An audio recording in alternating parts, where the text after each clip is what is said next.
Hello दोस्तों, tax planning and management की revision series को आगे बढ़ाते हुए आज हम यूनिट फोर्थ जो है रिवाइज करेंगे। हमारे सामने फर्स्ट क्वेश्चन है, right about tax planning relating to capital structure decision. Okay, हमें कैपिटल स्ट्रक्चर डिसीजन से रिलेटेड जो है टैक्स प्लानिंग के ऊपर कोट करना है। अब सबसे पहले यदि हम बात करें कि कैपिटल स्ट्रक्चर क्या होता है और फिर कैपिटल स्ट्रक्चर डिसीजन क्या होता है। कैपिटल स्ट्रक्चर का मतलब ये होता है कि आपका जो भी बिजनेस है, कोई ऑर्गेनाइजेशन है, कोई कंपनी है, उसमें किस तरीके से कैपिटल का अरेंजमेंट हुआ है, किन सोर्सेज से आप कैपिटल लेकर आए हैं, उसी को ही बोलते हैं कैपिटल स्ट्रक्चर। अब ये कैपिटल स्ट्रक्चर हो सकता है आपने शेयर्स इशू किए हो, आपने लोन लिया हो, या कोई एल्स तरीके से जो है आपने पैसा अरेंज किया हो आपके बिजनेस में, उसी को ही कहते हैं कैपिटल स्ट्रक्चर। अब ये डिसाइड करना कि किन किन तरीकों से आप कैपिटल लेकर आएंगे, उसी को ही बोलते हैं कैपिटल स्ट्रक्चर डिसीजन। तो आइए देखते हैं capital structure. Capital structure refers to the mix of sources from which funds required for the business are raised. Okay, capital structure क्या है? एक तरीके का मिक्स ऑफ सोर्सेस है, यानी सोर्सेस का मिक्सचर है जिससे फंड्स जो हैं आपको चाहिए बिजनेस के लिए आप रेस करते हैं, है ना। फंड्स किस तरीके से रेस करना है, उसका मिक्सचर जो है, that is capital structure. The optimum capital structure is a mix of equity capital and debt fund. एक जो ऑप्टिमम कैपिटल स्ट्रक्चर यानी एक पर्याप्त या अच्छा कैपिटल स्ट्रक्चर की हम बात करें तो वो क्या होता है, that is a mix of equity capital और डेट फंड्स। यानी आपका कैपिटल जो है दो चीजों से बना हुआ हो, उसमें इक्विटी भी हो और डेट भी हो। अब इक्विटी और डेट की यदि बात करें, दैट मीन्स आपने शेयर्स इशू करके कैपिटल को अरेंज किया हो, और दूसरा डिबेंचर्स इशू करके यानी लोगों को पब्लिक से लोन लेकर जो है आपने पैसा अरेंज किया हो, ये जो है एक अच्छा कैपिटल स्ट्रक्चर माना जाता है। ओके, अब शेयर्स में भी अलग अलग टाइप्स होते हैं, इक्विटी, प्रेफरेंस, जिसको हम बाद में डिस्कस करेंगे। ओके, अब इसमें ऐसा नहीं है कि हम ये डिसाइड कर लें खुद से कि 50% हम इक्विटी से करेंगे, 50% डेट से। हम ये डिसीजन लेते समय अलग अलग चीजों का ध्यान रखेंगे कि कितना हमें इक्विटी कैपिटल चाहिए और कितना हमें डिबेंचर चाहिए, ताकि जो है हमें फ्यूचर में बेनिफिट हो, कोई नुकसान न हो। ठीक है, आगे बढ़ते हैं। Their composition depends on upon many factor. लेकिन वही चीज कि इनका जो कंपोजिशन है कि इक्विटी कितना होना चाहिए और डेट कितना होना चाहिए, इसका कंपोजिशन, इसका मिक्सचर डिपेंड करता है अलग अलग फैक्टर्स पे, जिसको अभी हम देखते हैं। सबसे पहले एक फैक्टर है इसमें कि कॉस्ट ऑफ कैपिटल कितनी आएगी। यदि आप इक्विटी अरेंज करते हैं तो खर्चा कितना आएगा उसको अरेंज करने में, है ना। And also expenditure incurred in racing such capital, इस कैपिटल को रेस करने में आपकी कॉस्ट कितनी आ रही है ना, आपकी लागत कितनी लगेगी, या इसके अलावा और कितना खर्चा आ रहा है, वो आपको सबसे पहले ध्यान रखना है। फिर expectation of share holders by way of dividend growth, आपको ये देखना रहेगा कि आपके शेयर होल्डर्स की आपसे एक्सपेक्टेशन क्या है। क्या वो चाहते हैं कि उन्हें डिविडेंड चाहिए, ओके, कि क्या वो चाहते हैं कि डिविडेंड तो कम हो लेकिन ग्रोथ होनी चाहिए बिजनेस की, है ना। उस चीज को समझना होगा, क्योंकि यदि आपने इक्विटी अरेंज कर ली तो हर साल जो है आपके शेयर होल्डर्स को डिविडेंड यदि वो मांगेंगे तो आप एक्सपांशन करने में दिक्कत होगी। तो इस चीज को समझना है जब हम कैपिटल स्ट्रक्चर अपनी बिजनेस का डिसाइड कर रहे हैं।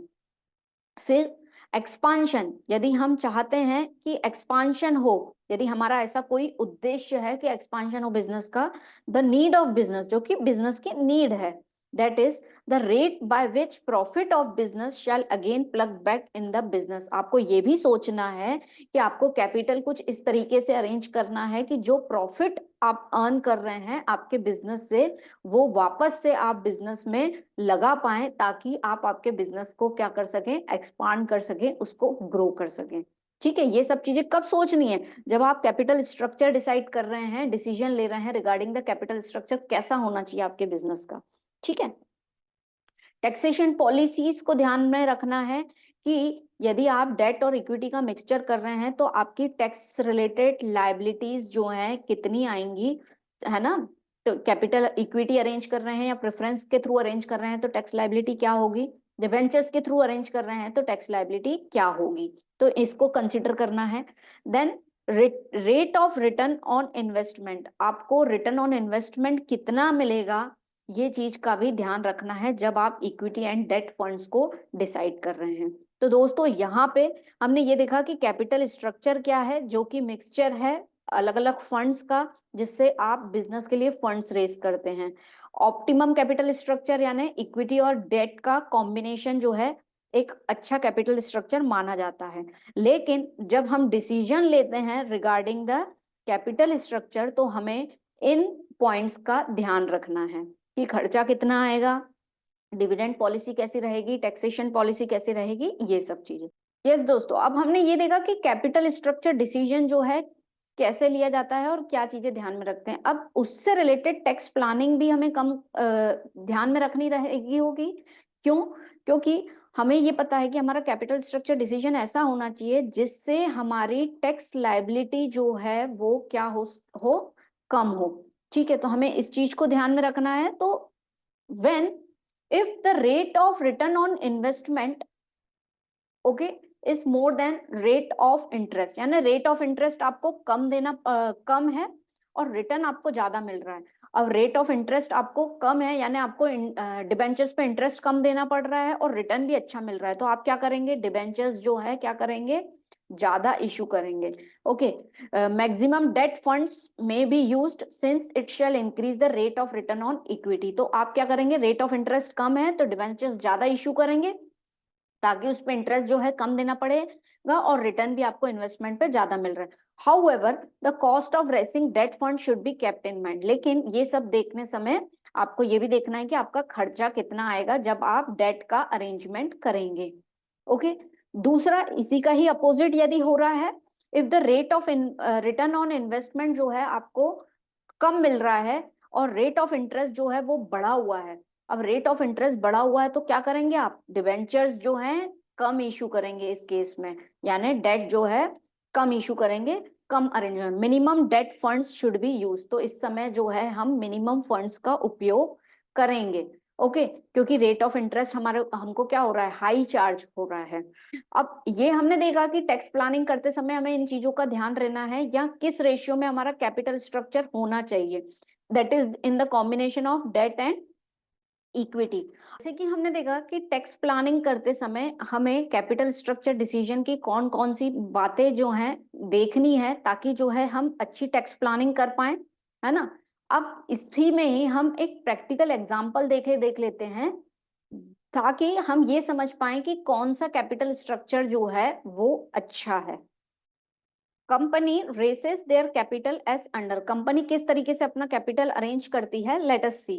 कंपनी 1, 2 एंड 3 यानी ये 3 मेथड्स हैं कंपनी के पास कि इन तरीकों से जो है कंपनी अपना कैपिटल अरेंज कर सकती है। कैपिटल का कॉम्बिनेशन है, कैपिटल एंड लोन के कॉम्बिनेशन, दैट इज जिसको हम क्या बोलते हैं, इक्विटी इतनी रहेगी और डेट इतनी रहेगी और ये टोटल इन्वेस्टमेंट रहेगा। देखते हैं क्या क्या है।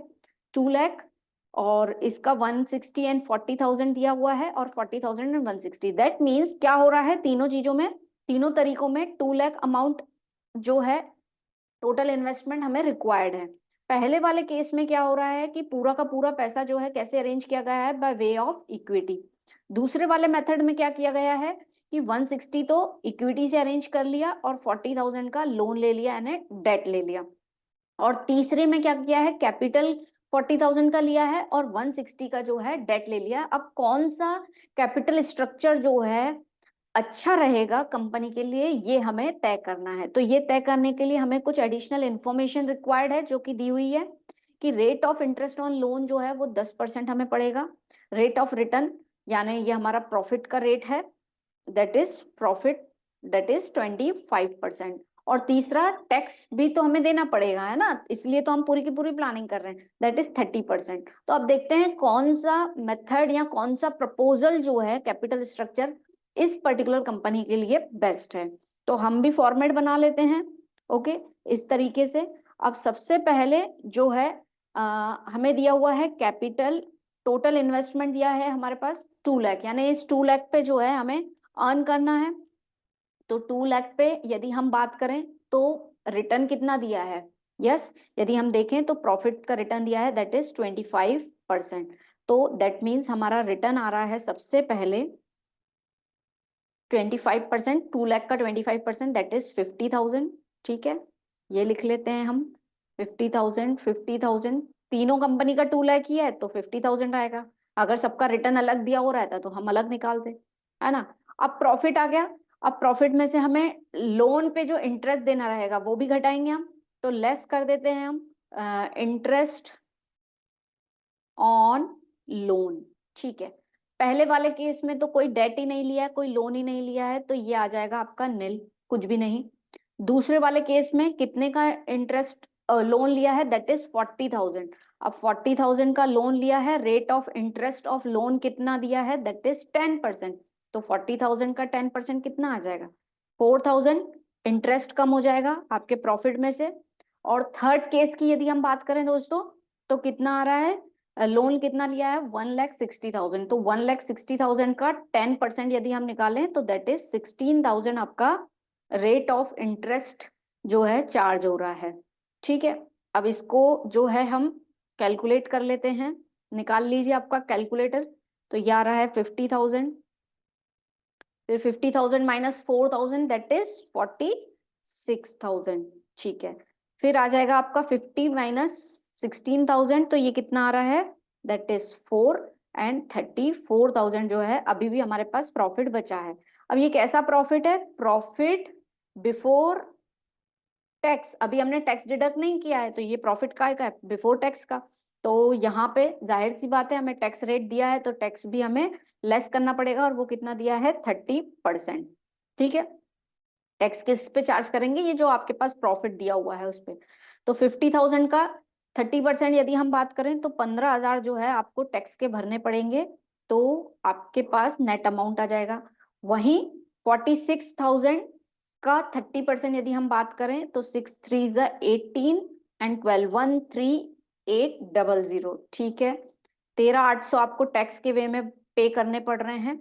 और वहीं 34,000 की यदि हम बात करें तो 4 3 ज़ा 12, और ये कितना आ रहा है? 3 3 ज़ा 9 एंड 10 200 जो है आपका टैक्स बन रहा है इन द प्रपोजल थर्ड। ठीक है, तो ये आ गया। अब इसके बाद जो है आपका एक्चुअल प्रॉफिट आ रहा है जो आपने आपको मिलना है, जिसको हम बोलेंगे कि इतना आप अर्न कर रहे हो, रिटर्न कर रहे हो। कितना आ रहा है? 50 में से ये गए 15,000, तो ये कितना आ रहा है? 35,000 आप प्रॉफिट कमा रहे हो। वहीं यहाँ बात करें तो 5, ये 2 आ गया, 32,200 आ रहा है। और तीसरा यदि हम बात करें तो दैट इज 800, और ये हो गया 23,800 जो है आप अर्न कर रहे हैं। अब दोस्तों ये प्रॉफिट देखकर हमें ये लग रहा है ज्यादा प्रॉफिट इसका है फर्स्ट वाले का, तो ये बेनिफिशियल रहेगा कि हम पूरा का पूरा कैपिटल जो है इक्विटी के माध्यम से अरेंज करें, और ये वाला बेनिफिशियल ये रुपीस में। अभी हमें ये देखना है कि इस पे हमें रिटर्न कितना मिल रहा है, जितना हमने कैपिटल लगाया है उस पर रिटर्न कितना मिल रहा है। और वो हम कैसे निकालेंगे रिटर्न कि कितना हमारे लिए फायदेमंद है? तो वो जितना कैपिटल जिस स्ट्रक्चर में लगाया है, जैसे कि पहले वाले स्ट्रक्चर में हमने 35,000 लगाए हैं और कैपिटल कितनी थी दैट इज 2 लाख। तो इसको आप निकाल लीजिए, 35,000 डिवाइडेड बाय 2 लाख इंटू 100, तो ये कितना आ रहा है? कैलकुलेट कीजिए ऑन द कैलकुलेटर। तो ये आ रहा है आपका 17.5%। ठीक है, यानी इस पर्टिकुलर प्रपोजल में जब आप कैपिटल ही कैपिटल लगा रहे हैं तो आपको 17% का रिटर्न मिल रहा है। वैसे ही सेकंड का यदि हम निकालें तो 32,200 डिवाइडेड बाय कैपिटल कितना है यहाँ पे दैट इज 1,60,000 का कैपिटल है इन द सेकंड प्रपोजल, ये रहा, है ना। तो इसको भी निकाल लीजिए। तो इसको यदि हम कैलकुलेट करें 32,200 डिवाइडेड बाय 1,60,000, तो ये आ रहा है अप्रोक्स आपका 20% के लगभग, है ना। 20 से थोड़ा सा ज्यादा ही जाएगा, लगभग लिख लेते हैं हम लोग, दैट इज 20%।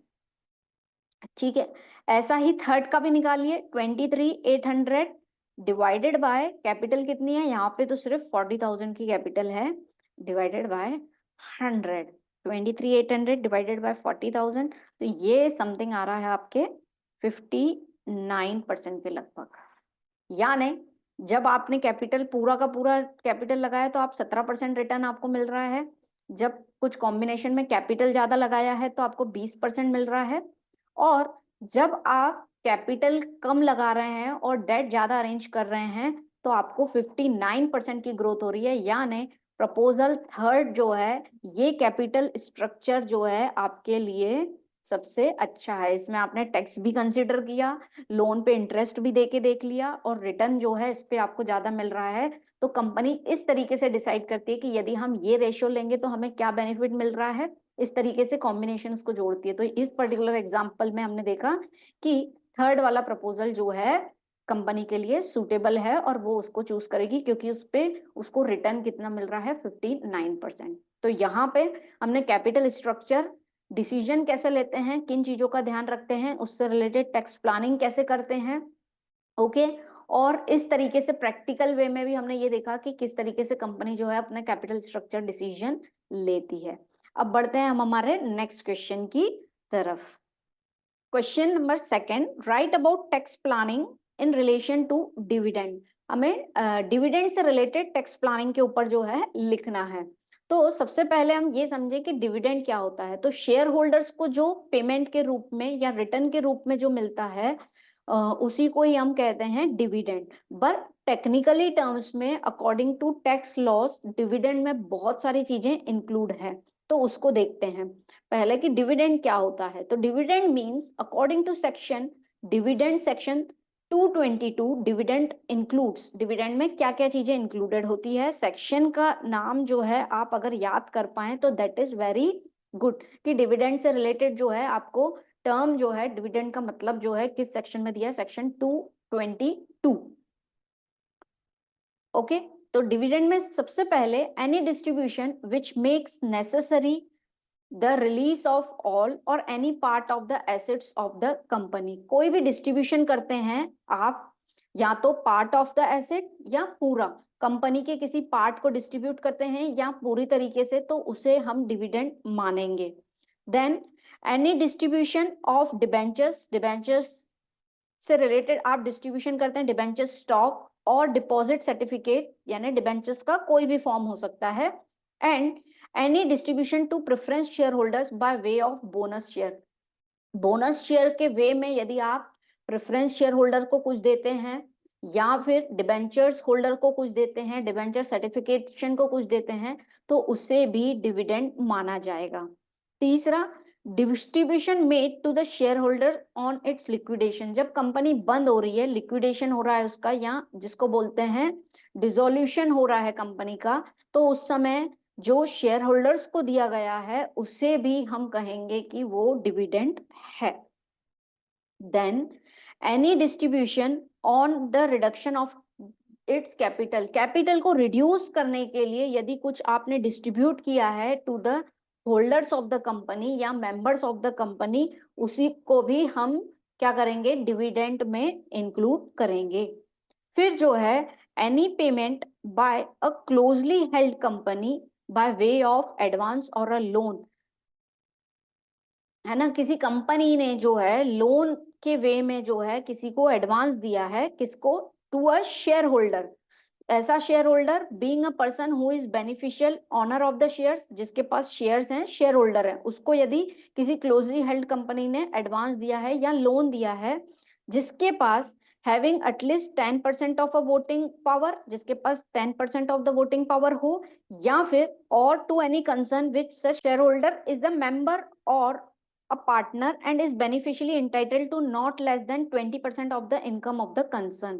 यानी यदि कोई क्लोजली हेल्ड कंपनी किसी शेयर होल्डर को कुछ लोन दे रही है तो वो भी डिविडेंड ही माना जाएगा जब वो शेयर होल्डर के पास क्या हो, 10% वोटिंग राइट्स हो, है ना, उस पर्टिकुलर कंसर्न के, तब ऐसा माना जाएगा। या फिर beneficially entitled not to less than 20% income का हिस्सा जो है उसके पास आता हो, तो भी हम मानेंगे कि वो डिविडेंड का पोर्शन है। तो डिविडेंड मींस यानी यदि आप किसी कंपनी का कोई एसेट रिलीज कर रहे हैं, डिस्ट्रीब्यूट कर रहे हैं to the members of the company यानी शेयर होल्डर्स को, तो वो माना जाएगा डिविडेंड है। बोनस शेयर के रूप में यदि आप डिबेंचर होल्डर्स या प्रेफरेंस शेयर्स को कुछ दे रहे हैं, वो भी डिविडेंड माना जाएगा। फिर लिक्विडेशन के समय आपको डिस्ट्रीब्यूट कर रहे हैं बाय वे ऑफ रिटर्न, वो भी जो है डिविडेंड माना जाएगा। और ऐसा ही कैपिटल को रिड्यूस करते समय यदि कुछ आप पे कर रहे हैं to the holders, that is also known as the dividend of the company.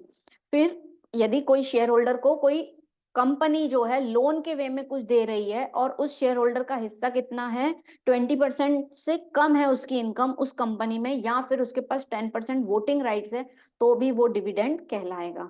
ठीक है, अब बढ़ते हैं आगे। डिविडेंड डिस्ट्रीब्यूशन, डिविडेंड डिस्ट्रीब्यूशन कैसे होता है? It must not be paid out of capital, उसको कभी भी आप अपने पैसों से नहीं दे सकते, कैपिटल में से निकाल कर नहीं दे सकते, है ना। जो आपका प्रॉफिट होगा उसमें से ही डिविडेंड मिलेगा। ऐसा नहीं है कि किसी एक साल आपको लॉस हुआ तो आपने अपने कैपिटल में से निकाल के डिविडेंड डिस्ट्रीब्यूशन कर दिया, नहीं।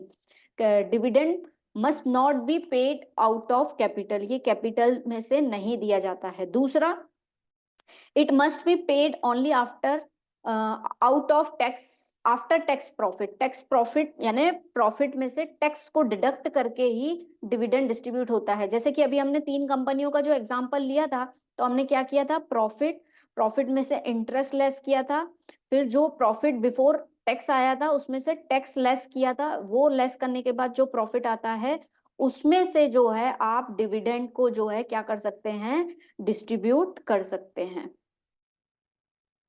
ठीक है, फिर यदि हम बात करें tax liability on dividend, dividend के ऊपर टैक्स लायबिलिटी किस तरीके से बनती है उसके ऊपर बात करते हैं।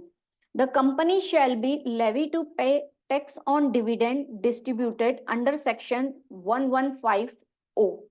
कंपनी जो है डिविडेंड पेमेंट जो करती है वो किस सेक्शन के तहत आता है, दैट इज 115O, है ना। टैक्स लायबिलिटी किस पे, डिविडेंड की डेफिनेशन किस में आती है, हमने देखा सेक्शन 222, और डिविडेंड पे जो टैक्स लायबिलिटी बनती है वो किस सेक्शन के तहत बनती है, 115O।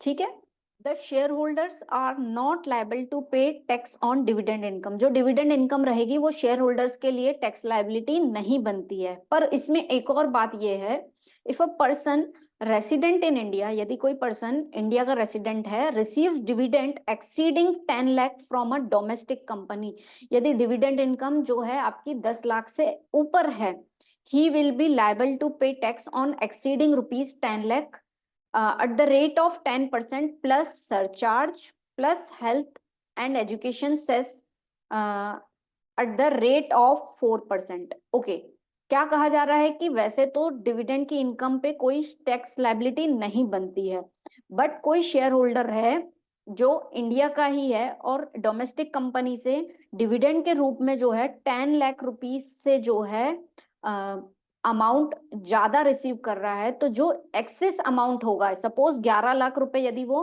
अर्न कर रहा है डिविडेंड से, तो एक्सेस कितना हुआ, 10 से 11 के बीच में 1 लाख रुपए पे जो है उसे क्या करना पड़ेगा, टैक्स पे करना पड़ेगा, जो कि होगा 10% टैक्स प्लस उसमें सरचार्ज आ जाएगा, और education and health cess that is 4%, या जो भी परसेंटेज उस पर्टिकुलर ईयर में चलता होगा वो। ठीक है, in such case domestic company shall not be liable to pay tax on such dividend, और उस केस में जो है कंपनी टैक्स के लिए लायबल नहीं रहेगी, जो है डिविडेंड पे, ये जो है किसको पे करना पड़ेगा, होल्डर को पे करना पड़ेगा। Okay, is that clear?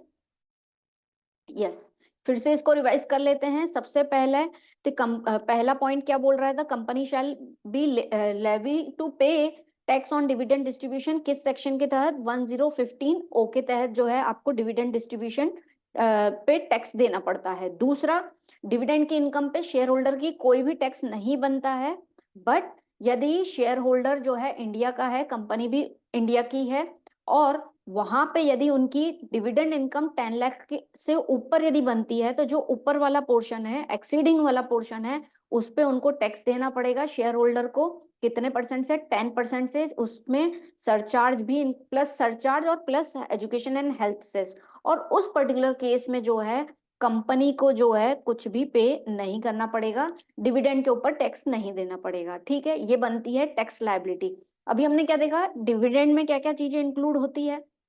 ठीक है, फिर डिविडेंड किन चीजों में से हम दे सकते हैं, वो आउट ऑफ प्रॉफिट दे सकते हैं, कैपिटल में से नहीं दे सकते हैं। फिर डिविडेंड में टैक्स लायबिलिटी किसकी बनती है और किस सेक्शन के तहत आता है वो। अब हम ये देखें कि डिविडेंड से रिलेटेड जो है टैक्स प्लानिंग का क्या कंसर्न रहता है। तो tax planning in relation to dividend income. A domestic company may issue bonus share to its equity shareholder in lieu of dividend in cash. By this, it can avoid the tax liability under section 115O. Okay, क्या कहा जा रहा है कि यदि dividend आपको पे करना है किसी कंपनी को, तो वो डिविडेंड ना पे करके शेयर होल्डर को क्या इशू कर दे, बोनस शेयर्स इशू कर दे, तो उनकी जो टैक्स लाइबिलिटी बनती है सेक्शन 1150 में ओ में, जो अभी हम देख के आए कि टैक्स लाइबिलिटी डिविडेंड की उस सेक्शन में बनती है, तो वो जो है टैक्स लाइबिलिटी नहीं देंगे, वो उसको अवॉइड कर सकते हैं on dividend distributed, but it may increase the tax liability of the share holders. अब कंपनी ने क्या किया है कि डिविडेंड डिस्ट्रीब्यूट न करके बोनस शेयर यदि इशू कर देती है, तो कंपनी को जो है उस पे टैक्स पे नहीं करना पड़ेगा अंडर सेक्शन 115O में। लेकिन जैसे कि अभी हमने देखा कि शेयर होल्डर्स को कोई टैक्स लाइबिलिटी नहीं बनती है, लेकिन इस केस में क्या हो जाएगा कि फिर शेयर होल्डर को जो है बोनस शेयर के ऊपर जो है क्या देना पड़ेगा, टैक्स पे करना पड़ेगा। तो ऐसा होगा, तो कंपनी इस तरीके से प्लान आउट कर सकती है, यदि उनकी टैक्स लाइबिलिटी उन्हें कम करना है तो वो डिविडेंड को कैश में ना देकर बोनस शेयर इशू कर दे, पहला पॉइंट। दूसरा, payment made by closely held company to a share holder who is beneficial on honor of not less than 10% of the equity share of the company is deemed to receive dividend to the extent of accumulated profit। या फिर जो एक closely held company है, यानी वो जो company है वो अपने शेयर होल्डर को जो जिसका बेनिफिट जो है इक्विटी शेयर में 10% से कम है उसकी हिस्सेदारी, वो जो है उसको पे कर सकती है, is deemed to receive a dividend to the extent of accumulated profit. जितना उनके पास प्रॉफिट है एक्यूमुलेटेड, उतने वे में जो है उसको डिविडेंड दे सकती है, तो उस पे भी कोई आपकी लाइबिलिटी नहीं मिलेगी। एक्यूमुलेटेड प्रॉफिट क्या होता है, जो इकट्ठा किया हो रहता है फ्रॉम द वेरियस रिजर्व्स, उसमें से यदि हम अपने शेयर होल्डर को डिविडेंड का पेमेंट कर रहे हैं तो कोई भी आपको टैक्स पे नहीं करना पड़ेगा। तो आप एक्यूमुलेटेड प्रॉफिट ज्यादा दिखा दो तो दैट मींस आपकी टैक्स लायबिलिटी कम हो जाएगी।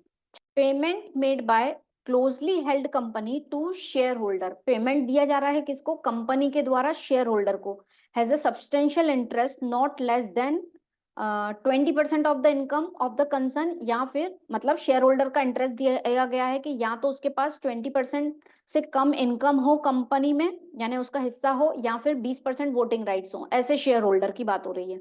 अब जब कंपनी जो है शेयर होल्डर को पेमेंट कर रही है तो should not borrow from such company, उस कंपनी से बोरो नहीं करना चाहिए, अदरवाइज जो है आपका टैक्स लग जाएगा, क्या मानकर कि ये डीम डिविडेंड है, भले वो लोन की बात हो रही है ना, कंपनी जो है एक तरीके से उसका पेमेंट कर रही है शेयर होल्डर को, बट जो है उसको टैक्स लायबिलिटी मान ली जाएगी कि वो डीम्ड डिविडेंड है, कि पहले कभी डिविडेंड देना था, उसका पेमेंट किया गया और आपके ऊपर टैक्स लग जाएगा। अब where a loan in the hands of share holder or concern, जैसे कि सेकेंड और थर्ड में बोला गया है कि पेमेंट दिया जा रहा है क्लोजली हेल्ड कंपनी से शेयर होल्डर को, या तो एक्यूमुलेटेड प्रॉफिट के वे में या फिर डीम्ड डिविडेंड के वे में, दोनों के वे में जो है यदि पेमेंट दिया जा रहा है तो उसको जो है has been taxed as deemed dividend, उसको जो है टैक्स माना जाएगा, उसको लोन नहीं माना जाएगा। Such loan should not be paid to the closely held company, और फिर ऐसा लोन जो है क्लोजली हेल्ड कंपनी को जो है नहीं पे किया जाना चाहिए, उस it should be adjusted against the dividend declared by the company in future, और ये जो है आगे जाके ये लोन जो है एडजस्ट हो जाएगा डिविडेंड के रूप में, उसे लोन नहीं माना जाएगा। सिंपल सी बात है। अब हमें टोटल 4 पॉइंट्स दिए गए हैं कि tax planning in relation to dividend income में, कि सबसे पहले जो है यदि हम डिविडेंड को कैश में न देकर, यानी कंपनी डिविडेंड को कैश में न देकर बोनस शेयर यदि इशू करती है तो उसकी टैक्स लायबिलिटी नहीं लगेगी, पहला केस। दूसरा, कंपनी ये बोलती है कि हम तो एक्यूमुलेटेड प्रॉफिट में से शेयर होल्डर को पेमेंट कर रहे हैं, तो जो है उनकी टैक्स लायबिलिटी नहीं लगेगी। तीसरा, यदि कंपनी जो है कुछ अमाउंट पे कर रही है बाय वे ऑफ लोन बताकर शेयर होल्डर को, तो वो जो है डीम्ड डिविडेंड के वे में जो है टैक्स हो जाएगा, टैक्स पे हो जाएगा। और फोर्थ पॉइंट हमें ये बोलता है कि यदि अबो मेंशन दोनों पॉइंट को यदि आप किसी भी वे में शेयर होल्डर को पेमेंट कर रहे हैं चाहे वो एक्यूमुलेटेड प्रॉफिट के वे में, चाहे वो लोन के वे में यदि पे कर रहे हैं, तो वो आपका डीम्ड डिविडेंड माना जाएगा और उस पर टैक्स चार्ज होगा, और उसको लोन फिर नहीं माना जाएगा, यानी उस लोन का रीपेमेंट नहीं होगा। उस लोन का रीपेमेंट किस तरीके से होगा, वो एडजस्ट हो जाएगा किस वे में, जब भी डिविडेंड डिक्लेयर होगा उस अमाउंट से जो है वो लोन अमाउंट एडजस्ट होगा। ठीक है, तो ये है 4 points regarding the dividend income. अब बात करते हैं हम नेक्स्ट क्वेश्चन की।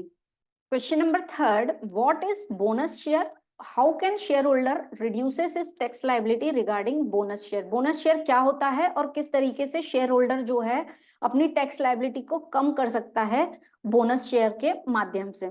लेट अस सी बोनस शेयर क्या होता है।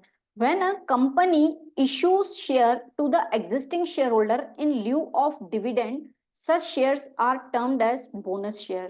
जब भी कोई कंपनी डिविडेंड के बदले बोनस शेयर इशू कर देती है, कंपनी क्या बोलती है कि इस साल हम आपको डिविडेंड ना देकर हम आपको और ज्यादा शेयर्स दे देते हैं, जिसे हम कहते हैं बोनस शेयर, है ना, तो उसी को ही कहते हैं बोनस शेयर।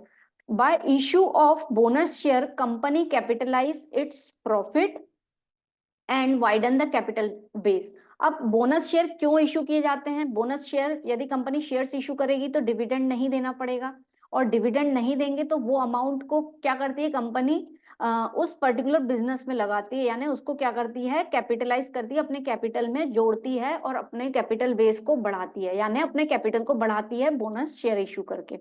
अब इसके जो है फायदे अपने हैं, टैक्स लायबिलिटी को रिड्यूस करने में ये हेल्प करती है। ओके, यदि आगे हम बात करें tax liability at the time of issue of bonus share, tax liability जो है किस तरीके से बन रही है, तो let us see when bonus shares are issued to the equity share holders. जब बोनस शेयर इशू हो रहे हैं किनको, इक्विटी शेयर होल्डर्स को, the value of the shares is not taxed as dividend distributed. तो इस पे जो है कोई भी टैक्स लायबिलिटी नहीं बनेगी जब बोनस शेयर किसको इशू हो रहे हैं, इक्विटी शेयर होल्डर को।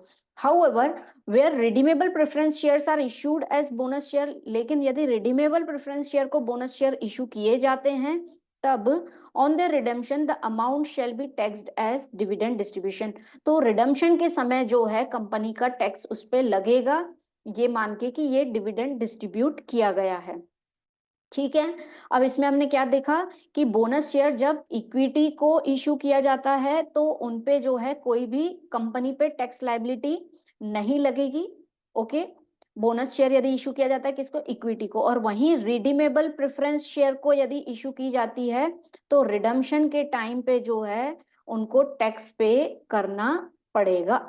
ठीक है, अब जो है next point, when bonus shares are issued to the preference share holder, जब बोनस शेयर रिडीमेबल के अलावा और कोई प्रेफरेंस शेयर है तो on their issue it is deemed to be dividend and liable to tax. Company को dividend पे देना पड़ता है, होल्डर को तो डिविडेंड पे कोई टैक्स पे नहीं करना पड़ता है। ठीक है, तो यदि बोनस शेयर किसी प्रेफरेंस शेयर होल्डर को दिया जाता है उसके इशू के समय ही जो है क्या होगी, टैक्स लायबिलिटी बन जाएगी, उसको डिविडेंड माना जाएगा। ठीक है, तो ये देखा हमने, equity share holder redeemable preference की टैक्स लायबिलिटी बन जाएगी eight the time of redemption, और प्रेफरेंस शेयर होल्डर इसके अलावा रिडम्पशन के अलावा कोई है तो उनके ऊपर भी टैक्स लायबिलिटी बनेगी, कब, जब इश्यू किए गए हैं बोनस शेयर तभी। और यदि इक्विटी शेयर होल्डर्स को जो है बोनस शेयर इशू किए गए हैं तो उनपे कोई भी टैक्स लायबिलिटी कंपनी पे नहीं बनेगी। तो ये है टैक्स लायबिलिटी जब बोनस शेयर्स इशू होते हैं। ठीक है, फिर इसमें एक और चीज ये आ रही है कि expenses on issue of bonus share is not allowed as deduction since capital expenditure. जो बोनस शेयर पे खर्चा होगा उस पे भी कोई डिडक्शन नहीं लगेगा, मतलब नहीं मिलेगा, उसको जो है कैपिटल एक्सपेंडिचर वे में ट्रीट करेंगे। ठीक है, अब बढ़े हम कि इसकी टैक्स प्लानिंग के रिगार्डिंग यदि बात करें, tax planning through issue of bonus share, यदि कोई प्लान आउट करता है कि हम बोनस शेयर इशू करें तो टैक्स प्लानिंग कर रहे हैं तो क्या रिलैक्सेशन उनको मिल सकता है या किस तरीके से उनकी लायबिलिटी कम हो सकती है। तो सबसे पहले एन इक्विटी शेयर होल्डर, किस तरीके से लायबिलिटी कम हो सकती है, बोनस शेयर के वे में, है ना, हम वो देख रहे हैं। An equity share holder may transfer the bonus share after 1 year from allotment to a firm or association of person as capital contribution. यदि कोई इक्विटी शेयर होल्डर है, वो अपने बोनस शेयर को क्या कर रहा है, 1 साल के बाद जो उसको मिला है, 1 साल के बाद या तो फर्म को या उस पर्टिकुलर कंपनी को जो है कैपिटल के वे में कंट्रीब्यूट कर रहा है कि ये मेरी तरफ से कैपिटल इंक्रीमेंट के लिए मैं दे रहा हूं। Will record it as a cost of acquisition, उसको ये माना जाएगा कि ये कॉस्ट ऑफ एक्विजिशन है। When the firm will sell this shares, और जब ये फर्म जो है सेल करेगी, इस शेयर्स को बेचेगी, such long term capital assets it will be entitle to get benefit of tax liability. इस पे जो है टैक्स लायबिलिटी का बेनिफिट मिलेगा। क्या है, जब कोई equity share holder bonus share को 1 साल के बाद अलॉट, जब उनको बोनस शेयर अलॉट हुए उसके 1 साल के बाद यदि किसी फर्म को या एसोसिएशन ऑफ पर्सन को एज अ कैपिटल कंट्रीब्यूशन के वे में देती है बोनस शेयर, तब जो है उस फर्म, और वो फर्म जो है उसके बाद यदि उस शेयर्स को बेचती है तो उस पर long term capital gain assets का जो है बेनिफिट मिलेगा, और उनको जो है टैक्स लायबिलिटी जो है उनको नहीं देनी पड़ेगी। ये एक उसका बेनिफिट है। दूसरा, एक और चीज है इसमें, या तो इक्विटी शेयर होल्डर वो किसको दे दे, किसी फर्म को दे दे या एसोसिएशन ऑफ पर्सन को दे दे। दूसरा, वही इक्विटी होल्डर जो है may sell its bonus share to a relative after 1 year of its allotment, या तो फिर वो अपने किसी रिश्तेदार को वो बोनस शेयर दे दे। The selling price will be long term capital gain, और उसको भी जब वो बेचा जाएगा तो वो लॉन्ग टर्म कैपिटल गेन होगा किसके लिए, दूसरे पर्सन के लिए जो उसको बेचेगा। Whenever the relative will sell these shares, he will get the benefit of cost of acquisition, और उसको जो है इसका बेनिफिट मिल जाएगा। सिंपल सी बात है, इक्विटी शेयर होल्डर के पास 2 ऑप्शन है, उसको बोनस शेयर मिले हैं तो या तो वो किसी फर्म को या किसी ऑर्गेनाइजेशन को दे दे, और जब वो ऑर्गेनाइजेशन उसको सेल करेगी तो उस पे जो है उनको टैक्स लायबिलिटी का छूट मिल जाएगी। और या फिर इक्विटी शेयर होल्डर क्या करे, उस बोनस शेयर को जो है किसी रिश्तेदार को दे दे, और जब वो रिश्तेदार, उनका जो रिलेटिव है, उसको सेल करता है ये बोनस शेयर को, तो उसको जो है उस पे कॉस्ट ऑफ एक्विजिशन का बेनिफिट मिल जाएगा।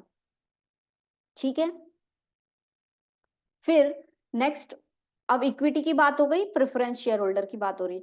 प्रेफरेंस शेयर होल्डर में convert first preference share into equity shares and thereafter receive bonus shares, it will reduce tax liability at the time of issue of bonus share। अभी हमने देखा कि preference share को यदि bonus share मिलते हैं तो उनको जो है टैक्स लायबिलिटी बनती है। यदि प्रेफरेंस शेयर होल्डर को बोनस शेयर चाहिए तो वो क्या कर सकते हैं, वो सबसे पहले अपने आप को क्या करें, कन्वर्ट करें इक्विटी में, और उसके बाद बोनस शेयर लें, ताकि जो है उनपे कोई भी टैक्स लायबिलिटी न बने। ये प्रेफरेंस शेयर कर सकते हैं। ठीक है।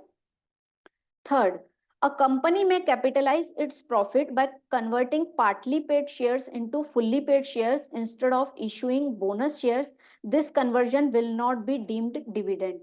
Okay, कंपनी एक ये तरीका कर सकती है कि अपने प्रॉफिट को जो है कैपिटलाइज कर दे, दैट मीन्स ये करे bye converting partly paid shares into fully paid shares. जो पार्टली कन्वर्टेबल हैं उनको फुल्ली पेड शेयर्स कर दें, तो इस वे में जो है वो अपने आप को जो है बचा सकते हैं टैक्स लायबिलिटी से। ठीक है, एक बार फिर से रीड करते हैं। A company may capitalize its profit by converting partly paid shares into fully paid shares. Company अपने आप को क्या करे, अपने प्रॉफिट को कैपिटलाइज करे। कैसे करेगी कि जो उनके पार्टली पेड शेयर्स थे उसको फुल्ली पेड में कन्वर्ट कर दें। Instead of issuing bonus share, bonus shares issue न करके वो पार्टली को फुल्ली में कन्वर्ट कर दें, और इस कन्वर्जन से जो है will not be deemed dividend, और इस कन्वर्जन से डीम्ड डिविडेंड नहीं बनेगा तो उनके ऊपर कोई भी टैक्स लायबिलिटी नहीं आएगी। ठीक है, अब हम नेक्स्ट देखें। Yes, when bonus shares are received by firm, it may transfer such shares to partners by sale. When such shares are transferred by sale, the buyer will get the benefit. यदि bonus share किसी firm को मिलते हैं, firm यानी partnership firm को बनते हैं, it may transfer such shares to a partners, वो किसी फर्म को मिलते हैं तो वो फर्म जो है किसी भी पार्टनर को जो है ट्रांसफर कर दे, है ना। और व्हेन पार्टनर बाय सेल, मतलब वो दिखा है कि हमने पार्टनर को बेच दिया है। When such shares are transferred by sale, the buyer will get the benefit, यानी पार्टनर को जो है इसका बेनिफिट मिल जाएगा, किसका? टैक्स लायबिलिटी उसके ऊपर नहीं आएगी।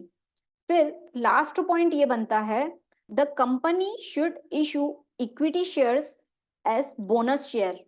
कंपनी ऐसा कर सकती है कि इक्विटी शेयर्स को ही बोनस शेयर के वे में जो है यदि इशू करती है, तब if the share holder sells this shares after holding for more than 12 months and pay security transaction tax, the LTCG यानी long term capital gain exceeding rupees 1 lakh will be taxed at the rate of 10%, surcharge and education and health cess उस पर लगेगा। क्या बोल रहे हैं, यदि कोई कंपनी है और उन्होंने इक्विटी शेयर्स के बदले जो है बोनस शेयर्स इशू कर दिया और होल्डर जो है उसको 12 मंथ्स रखने के बाद यदि उसको बेचता है, सिक्योरिटी ट्रांजेक्शन टैक्स उस पर पे करता है, तो उसको जो है लॉन्ग टर्म कैपिटल गेन का फायदा मिल जाएगा यदि वो अमाउंट जो है 1 लाख के ऊपर है। ओके, और उस पे जो है एट द रेट ऑफ 10% और सरचार्ज और एजुकेशन सेस, दैट मीन्स उसको लॉन्ग टर्म कैपिटल गेन का फायदा जो है मिल जाएगा। अब यहाँ पे हमने देखा कि टैक्स प्लानिंग यदि हम बोनस शेयर से रिलेटेड करते हैं, तो यदि इक्विटी शेयर होल्डर है तो वो बोनस शेयर जो है या तो किसी कंपनी को दे देगा, तब जो है उसको बेनिफिट मिल जाएगा LTCG का, लॉन्ग टर्म कैपिटल गेन का, है ना, उसके ऊपर टैक्स लायबिलिटी कम पड़ेगी।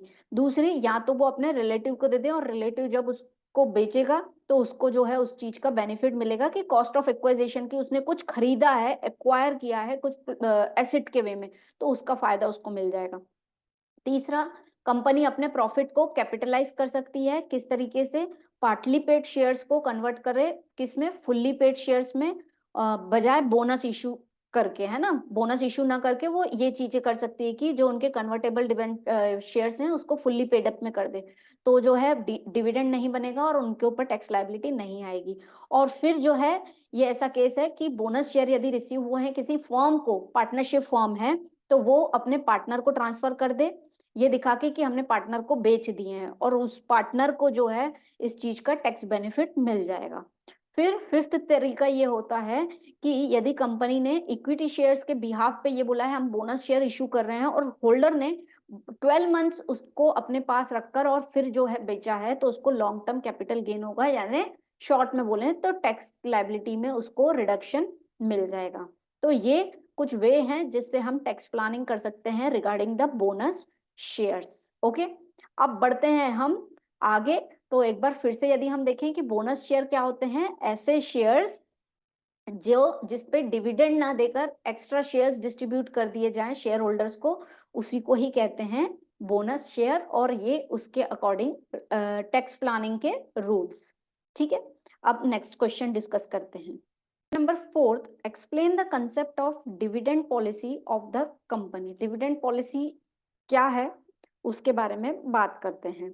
Dividend policy determines the division of earnings between payment to share holders and retained earnings. क्या होता है, कंपनी को जब भी प्रॉफिट होता है तो कंपनी के पास दो ऑप्शन रहते हैं, या तो वो प्रॉफिट को जो है उसमें से डिविडेंड डिस्ट्रीब्यूट कर दे, किसको?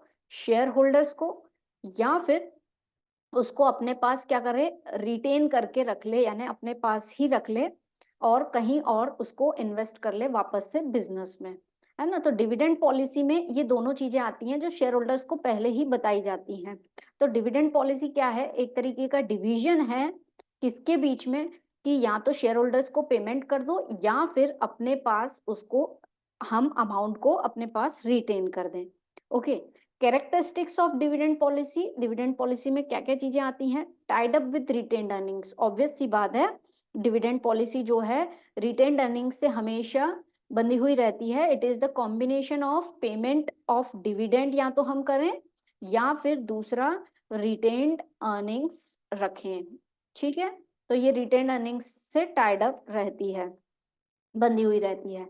Second, it constitute important areas of decision making. ये डिविडेंड पॉलिसी एक मेजर रोल प्ले करती है डिसीजन मेकिंग में, कि हमें अपने पास पैसा रखना है, कि हमें शेयर होल्डर्स को डिविडेंड देना है तो कितना देना है, एंड डिसीजंस रिगार्डिंग द कि फाइनेंसिंग, यदि हमको पैसों की आवश्यकता है और इस साल डिविडेंड न देकर रिटेन अर्निंग कर ली, तो हो सकता है कंपनी को एक्स्ट्रा कॉस्ट जो है बाहर के सोर्सेज से पैसा अरेंज करने पे ज्यादा लगेगा, तो वो उससे बच जाए। तो इससे रिलेटेड डिसीजंस जो हैं इट हेल्प करता है। Then solving problem for financial manager को हेल्प करता है प्रॉब्लम सॉल्विंग में, कि यदि पैसों की जरूरत है, यदि डिविडेंड डिस्ट्रीब्यूट ना करके रिटेन अर्निंग के वे में उसको रख लिया तो ठीक है। यदि ऐसा लगता है कि नहीं, शेयर होल्डर्स को डिविडेंड देना जो है जरूरी है, किसी केस में पिछले साल नहीं दिया गया था, तो इस बार देखे जो है हम कुछ और अपॉर्चुनिटीज क्रिएट कर सकते हैं, तो ये फाइनेंशियल मैनेजर को हेल्प करती है एक्चुअली प्रॉब्लम सॉल्विंग में। Then impact on shares optimum dividend policy, ये शेयर्स पे इम्पैक्ट डालती है। ऑप्टिमम डिविडेंड पॉलिसी आपको यही बोलती है कि it is a mixture of both dividend and retain earnings, जो टोटल पेमेंट बन रहा है, टोटल प्रॉफिट बन रहा है, वो ऑप्टिमम डिविडेंड पॉलिसी में उन दोनों का मिक्सचर आता है। ठीक है, तो ये हो गए हमारे फीचर्स ऑफ डिविडेंड पॉलिसी। अब कुछ टाइप्स होते हैं डिविडेंड पॉलिसी के, कि जो कंपनी पहले ही होल्डर्स को बता देती है ताकि बाद में इशू न हो, तो उस पर हम डिस्कशन कर लेते हैं। Stable dividend policy, stable dividend policy ये बोलती है कि हर साल रेगुलरली जो है आपको डिविडेंड पे होगा, एक तरीके का कांस्टेंट रूप में। अब ये किस तरीके से, ये तीन तरीके से हो सकता है, जैसे कि कांस्टेंट डिविडेंड शेयर आपको मिल रहा है, यानी डिविडेंड का जो है अमाउंट फिक्स है, वो कॉन्स्टेंटली हर साल आपको सेम मिल रहा है, कुछ भी फ्लक्चुएशन हो रहा है मार्केट में उससे फर्क नहीं पड़ता है, कंपनी में कुछ फ्लक्चुएशन हो रहा है उससे फर्क नहीं पड़ता है। या फिर ऐसा कंपनी ने पहले ही पॉलिसी में लिख दिया है तो constant percent of net earning, हमारी नेट अर्निंग का इतना हिस्सा जो है हम डिविडेंड के वे में डिस्ट्रीब्यूट करेंगे, फॉर एग्जांपल 10%, एक ये तरीका हो सकता है। तीसरा, constant dividend per share and extra dividend, उन्होंने ऐसा बोल के रखा है अपनी पॉलिसी में, हम तो एक रेगुलर डिविडेंड देंगे जो हर साल दिया जाता है और उसके साथ एक्स्ट्रा डिविडेंड भी देंगे, तो एक ये पॉलिसी हो सकती है कंपनी की, जिसे बोलते हैं स्टेबल डिविडेंड पॉलिसी। नाम से क्लियर है कि एक स्टेबल वे में आपको हर साल डिविडेंड मिलेगा। ठीक है, फिर आती है policy of no immediate dividends, company एक पॉलिसी बनाती है कि यार जरूरी नहीं है कि हम हर साल आपको इमीडिएट जैसे ही हमें प्रॉफिट हो रहा है हम आपको डिविडेंड डिस्ट्रीब्यूट कर दें। ऐसा क्यों करती है कंपनी? हो सकता है कोई कंपनी नई आई हो, या हो सकता है कोई ऐसी कंपनी है जो अभी के समय में जो है कम प्रॉफिट कमा रही हो, तो वो ये पहले ही बोल के रखती है कि आप ऐसी उम्मीद मत करना कि हम आपको इमीडिएट डिविडेंड दे दें। ठीक है, तो policy of no immediate dividend. फिर ऐसा ही आता है policy of regular and extra dividend, कोई कंपनी पहले से ये पॉलिसी बना लेती है इस टाइप से, जो हमने देखा था इसमें कांस्टेंट है, फिक्स है, लेकिन यहाँ पे है कि रेगुलर एंड एक्स्ट्रा डिविडेंड जो है आपको दिया जाएगा, कितना दिया जाएगा ये नहीं रहता है, लेकिन एक्स्ट्रा डिविडेंड दिया जाएगा। Then policy of regular bonus share, कोई कंपनी ये बोल देती है कि हम हर साल जो है आपको बोनस शेयर इशू करेंगे, है ना, इस तरीके का, तो ये एक पॉलिसी रहती है by issue bonus share. Then policy of regular dividend plus bonus share, वो ये बोलती है कि हम आपको इस वाले केस में क्या होता है कि वो बोलती है कि हम आपको डिविडेंड डिस्ट्रीब्यूट न कर बोनस शेयर इशू करेंगे। ठीक है, लेकिन इस केस में वो क्या बोलती है, वो बोलती है हम आपको डिविडेंड भी देंगे और प्लस बोनस शेयर्स भी आपको देंगे। ठीक है, फिर पॉलिसी ऑफ इरेगुलर डिविडेंड्स, फिर आती है पॉलिसी ऑफ इरेगुलर डिविडेंड्स, यानी जरूरी नहीं है कि हम आपको हर साल जो है डिविडेंड दें, जब भी कंपनी को पर्याप्त प्रॉफिट होगा तब जो है हम आपको डिविडेंड देंगे, ये भी एक पॉलिसी बनती है। तो this is the types of dividend policy जो हमने देखा। तो डिविडेंड पॉलिसी क्या होती है? It is the mixture of dividend and retain earnings भी रहती है जो कंपनी अपने पास रख लेती है एक्सपांशन पर्पज से। ठीक है, और ये उसके टाइप्स ऑफ डिविडेंड पॉलिसी है। ओके दोस्तों, तो यहाँ पे जो है हमारा यूनिट 4 जो है फिनिश होता है। With this, thank you for the session.